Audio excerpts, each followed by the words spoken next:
नमस्कार। Doctor fosters हो चुका, ओथेलो हो चुका और हेमलेट मैंने आज शुरू किया है। मैकबेथ को भी मैं आज ही शुरू कर रही हूँ। साथ साथ चलेंगे दोनों। एक सीन हेमलेट का होगा, एक मैकबेथ का होगा, क्योंकि दोनों की ही बराबर आप लोगों की रिक्वेस्ट आ रही हैं। आज मैकबेथ का भी पहला सीन शुरू करते हैं। दोनों ही ड्रामा आपको मालूम है विलियम शेक्सपियर के हैं। ओथेलो भी विलियम शेक्सपियर का आप पढ़ चुके हैं।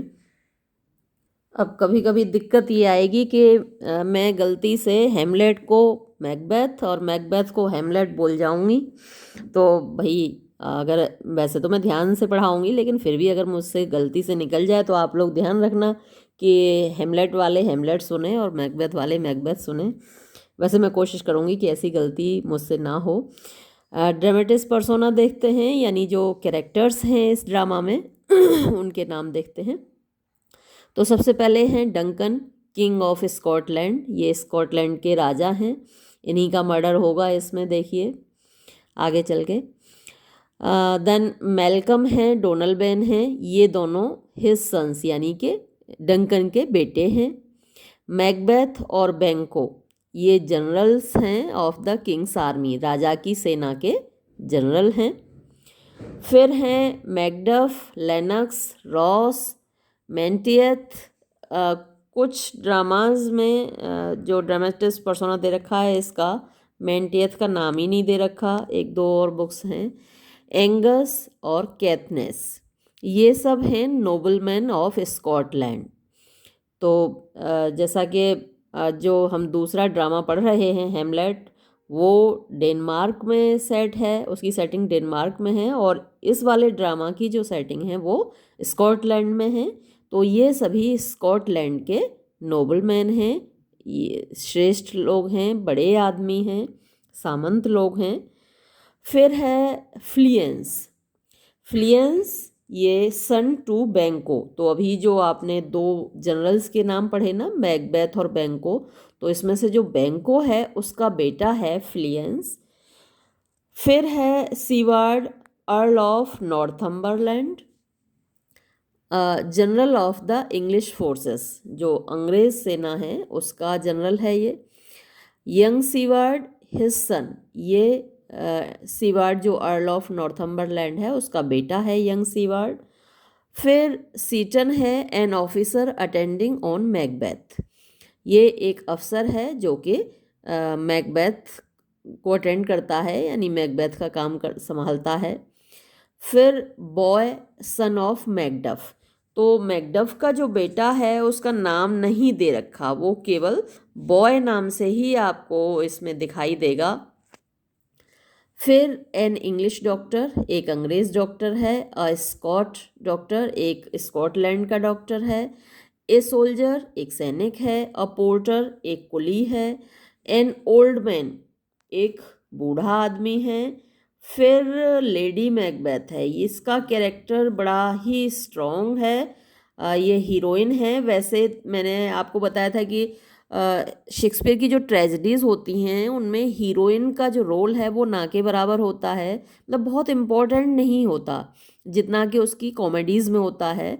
कॉमेडीज़ में जो हीरोइंस हैं वो बहुत स्ट्रॉन्ग हैं, लेकिन ट्रेजेडी में जैसे आप हेमलेट में देखेंगे ओफिलिया को, उसका बहुत ज़्यादा रोल नहीं है।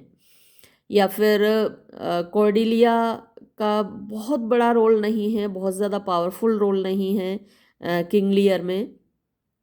या फिर ओथेलो में आपने देखा डेस्डिमोना बेचारी कितनी सॉफ्ट सी है और मर जाती है, ओथेलो उसका मर्डर कर देता है, तो बहुत ज़्यादा पावरफुल नहीं है वो। लेकिन यहाँ ये जो लेडी मैकबेथ है ये एक्सेप्शन है इस बात में, क्योंकि वो इक्वली इम्पोर्टेंट है और बहुत पावरफुल करेक्टर है इसका।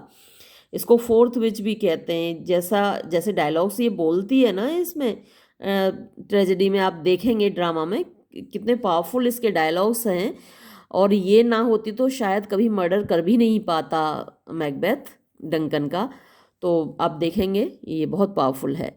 फिर है लेडी मैकडफ, यानी मैकडफ की पत्नी है lady Macduff. Gentle woman attending on lady Macbeth. तो ये जेंटल वुमन यानी एक मोहतरमा है जो कि लेडी मैकबेथ को अटेंड करती हैं, यानी उनकी देखभाल करती हैं लेडी मैकबेथ की। हिकेटी, थ्री विचेस, एपरिशंस, ये सब भूत प्रेत हैं। विचेस हैं, चुड़ैलें हैं, उनकी देवी है हिकेटी। एपरिशंस, ये भी भूत प्रेत हैं।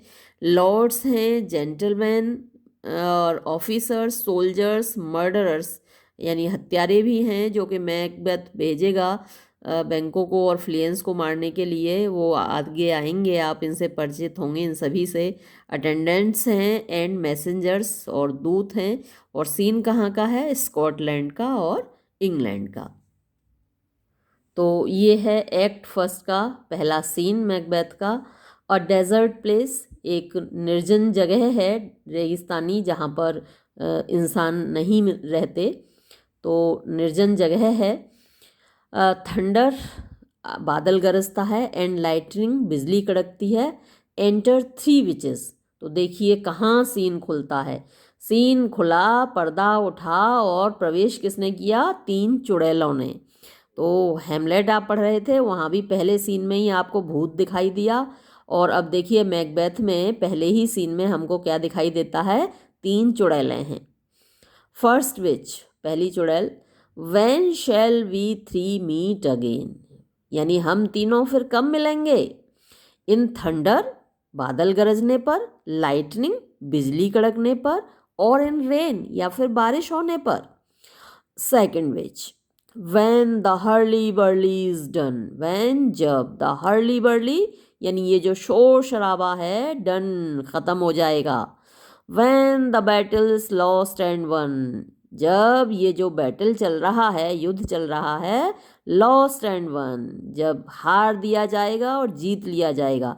यानी जब भी युद्ध होता है, एक पक्ष हारता है, दूसरा पक्ष जीतता है। तो कोई युद्ध हार जाएगा और दूसरा पक्ष उसको युद्ध को जीत जाएगा। Third witch, that will be, ये तो हो जाएगा एर, माने पहले, द सेट ऑफ सन, सूरज डूबने से पहले ही हो जाएगा ये तो काम। First witch, where the place, कहाँ मिलेंगे भाई, किस जगह पर मिलेंगे हम लोग। Second witch, upon the heath, heath पर मिलेंगे। ये वेस्टलैंड, ये भी ऐसी जगह है जहाँ पर कुछ नहीं पैदा होता, उस हीथ पर में हम मिलेंगे, यानी निर्जन जगह पर, बंजर भूमि पर हम मिलेंगे। Third witch, there to meet with Macbeth, वहाँ हम क्यों जाएंगे? To meet with Macbeth, Macbeth से मिलने जाएंगे। फर्स्ट विच, पहली चुड़ैल, आई कम, मैं आ रही हूँ। ग्रेमलकिन, ये जो चुड़ैलें हैं इनकी अपनी अपनी आत्माएं भी होती हैं जो कि अलग अलग रूप में होती हैं। तो ये ग्रेमलकिन एक बिल्ली के रूप में है इसकी आत्मा, इसके पास एक आत्मा रहती है, वो बिल्ली के रूप में रहती है जिसका नाम ग्रेमलकिन है। तो मैं आ रही हूँ ग्रेमलकिन। सेकंड विच, पेडॉक कॉल्स, तो जो दूसरी चुड़ैल है उसकी जो आत्मा है वो पेडॉक, यानी एक मेढक के रूप में है। तो मेरे पेडॉक, यानी मेरे मेढक, वो मुझे बुला रहा है, मेरी आत्मा मेढक के रूप में मुझे बुला रही है। थर्ड विच, एनन, अभी आ रही हूँ, उसकी आत्मा भी उसको बुला रही है। एनन का मतलब होता है सून, मैं जल्दी आ रही हूँ। अब ये सब मिलके क्या गाती हैं? ऑल, ऑल माने सभी, ये तीनों मिलके गाती हैं फेयर इज़ फाउल, जो फेयर है, खूबसूरत है, वो फाउल है, वही गंदा है। एंड फाउल इज़ फेयर, और जो बदसूरत है वो खूबसूरत है। यानी बड़ा सब कुछ हौच पौच है भाई, जो खूबसूरत है वो बदसूरत है, जो बदसूरत है वो खूबसूरत है। यानी ये देखिए थीम बता रही हैं इस ड्रामा की कि जो खूबसूरत दिख रहा है वो वास्तव में खूबसूरत नहीं है, वो बड़ा बदसूरत है। पहचान लो उसको भाई, खूबसूरती पे मत जाना, कोई मुस्कुरा रहा है तो उस पे मत जाना। बाहर से जो खूबसूरत दिख रहा है वो ज़रूरी नहीं अंदर से भी खूबसूरत हो। तो ये थीम है। ये जो पहले सीन की कभी कभी इम्पोर्टेंस पूछी जाती है कि भाई इस सीन की शुरुआत मैकबेथ में थ्री विचेस से क्यों हुई। और ये जो गाना है fair is foul and foul is fair, क्या मतलब है इसका, क्या सेंस है, क्या इम्पोर्टेंस है? तो this song is telling the theme of the drama, जो खूबसूरत है वो बदसूरत है। तो बाहरी जो आवरण है, जो एपियरेंसेस हैं, जो आउटवर्ड एपियरेंसेस हैं, वो अक्सर धोखा देती हैं। ये बताना चाहता है ये वाला scene. Hover through the fog and filthy air. Hover, अब हम उड़ेंगे, थ्रू द फॉग, कोहरे में से होकर, एंड फिल्थी एयर, और गंदी हवा में से होकर। और भाई उड़ती हुई ये एक्सिएंट निकल जाती हैं। पहला सीन समाप्त हो जाता है और ये वीडियो भी हम यहाँ समाप्त करते हैं।